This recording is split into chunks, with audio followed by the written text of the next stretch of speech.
રીબડાના ચર્ચિત અમિત ખૂટ આપઘાત કેસની અંદર સૌથી મોટો વળાંક અત્યારે સામે આવી રહ્યો છે। રીબડાના ચર્ચિત અમિત ખૂટ આપઘાત કેસમાં અત્યાર સુધીના આ સૌથી મોટા અને મહત્વપૂર્ણ સમાચાર અત્યારે મળી રહ્યા છે। અમિત ખૂટ આપઘાત કેસમાં રાજદીપસિંહ જાડેજાને સુપ્રીમ કોર્ટમાંથી ઝટકો મળ્યો હોવાના સમાચાર। રાજદીપસિંહ જાડેજાના આગોતરા જામીન એ સુપ્રીમ કોર્ટે ફગાવ્યા છે। રાજદીપસિંહ જાડેજાના આગોતરા જામીન સુપ્રીમ કોર્ટે ફગાવતાની સાથે જ નામંજૂર કર્યા છે।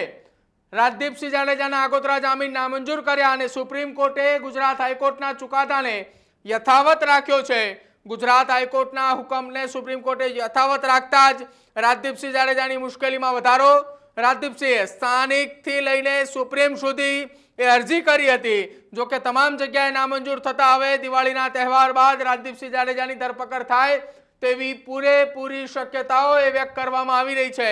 આપણે જણાવી દઈએ, રાજદીપસિંહ જાડેજા અને અનિરુદ્ધસિંહ જાડેજાની સામે અમિત ખૂટ કેસની અંદર એ ફરિયાદ નોંધાઈ છે।